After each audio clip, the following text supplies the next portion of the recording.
the stairs in the corner of the basement of the house half a block down the street from Jerry's bait shop. You know the place. Well, anyway, back then life was going swell and everything was just peachy! Except, of course, for the undeniable fact that every single morning, my mother would make me a big old bowl of sauerkraut for breakfast. Big bowl of sauerkraut! Every single morning! It was driving me crazy! I said to my mom, I said, "Hey, Mom, what's up with all the sauerkraut?" And my dear sweet mother, she just looked at me like a cow looks at an oncoming train. And she leaned right down next to me. And she said, "It's good for you!"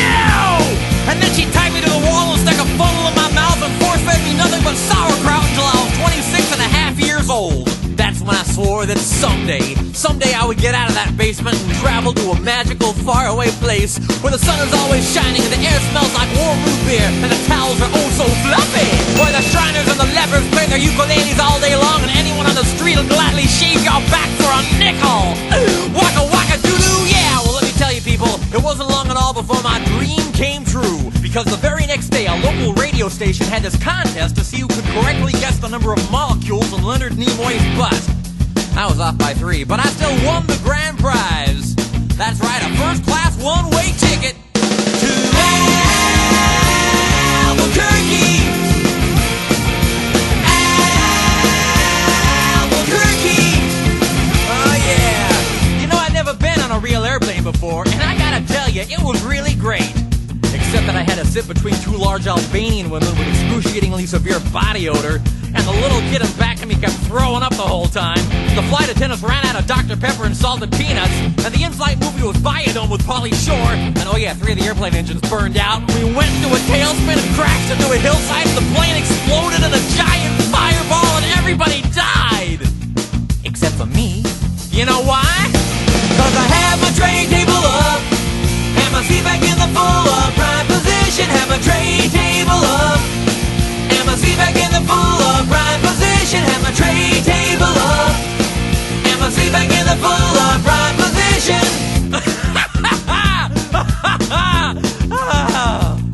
So I crawled from the twisted burning wreckage. I crawled on my hands and knees for 3 full days, dragging along my big leather suitcase and my Garmin bag and my tenor saxophone and my 12-pound bowling ball and my Lucky Lucky autographed glow-in-the-dark snorkel. But finally I arrived at the world-famous Albuquerque Holiday Inn where the towels are oh so fluffy and you can eat your soup right out of the ashtrays if you wanna. It's okay, they're clean. Well, I checked into my room and I turned down the AC and I turned on the Spectrovision and I'm just about to eat that little chocolate mint on my pillow that I love so very, very much when suddenly there's a knock on the door. Well, now who could that be? I say, who is it? No answer. Who is it? There's no answer. Who is it? They're not saying anything. So finally I go over and I open the door and just as I suspected, it's some big fat hermaphrodite with a flock of seagulls haircut and only one nostril. Oh man, I hate it when I'm right.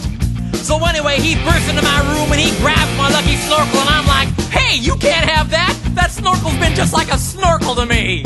And he's like, "Tough!" And I'm like, "Give it!" And he's like, "Make me!" And I'm like, "Okay."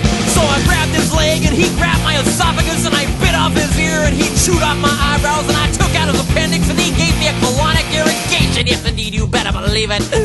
And somehow in the middle of it all, the phone got knocked off the hook. And 20 seconds later, I heard a familiar voice. And you know what it said? I'll tell you what it said. It said, "If you'd like to make a call, please hang up and try again. If you need help, hang up and then dial your operator. If you'd like to make a call, please hang up and try again. If you need help, hang up and then dial your operator." In Albuquerque,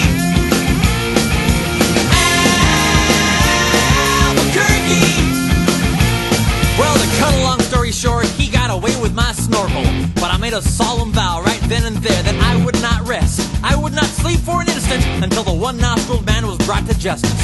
But first I decided to buy some donuts. So I got in my car and I drove over to the donut shop and I walked on up to the guy behind the counter and he says, "Yeah, what do you want?"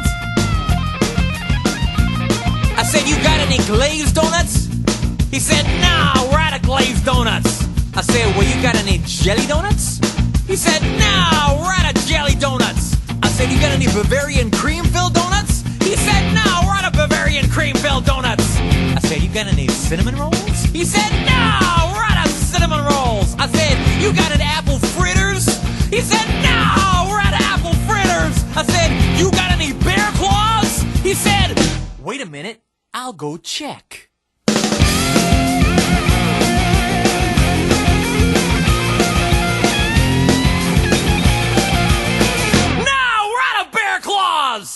I said, well, in that case, what do you have? He says, all I got right now is this box of 12 starving, crazed weasels. I said, okay, I'll take that. So he hands me the box, and I open up the lid, and the weasels jump out, and they immediately latch onto my face and start biting me all over. Oh, man, they were just going nuts. They were tearing me apart. You know, I think it was just about that time that a little ditty started going through my head. I believe it went a little something like this. Oh, get him off me! Get him off me! Oh, get him off! Get him off! Oh, God! Oh, God! Get him off me! I ran out into the street with these flesh-eating weasels all over my face, waving my arms all around and just running like a constipated wiener dog. And as luck would have it, that's exactly when I ran into the girl of my dreams. Her name was Zelda. She was a calligraphy enthusiast with a slight overbite and hair the color of strained peaches. I'll never forget the very first thing she said to me. She said, hey, you got weasels on your face. That's when I knew it was true love. We were inseparable after that. Oh, we ate together, we bathed together, we even shared the same piece of mint-flavored dental floss. The world was our burrito. So we got married and we bought us a house and had 2 beautiful children, Nathaniel and Superfly. Oh, we were so very, very, very happy. Oh, yeah. But then one fateful night, Zelda said to me, she said, Sweetie Pumpkin, do you want to join the Columbia Record Club? I said, whoa! Hold on now, baby! I'm just not ready for that kind of a commitment! So we broke up and I never saw her again, but that's just the way things go! In Albuquerque! Albuquerque!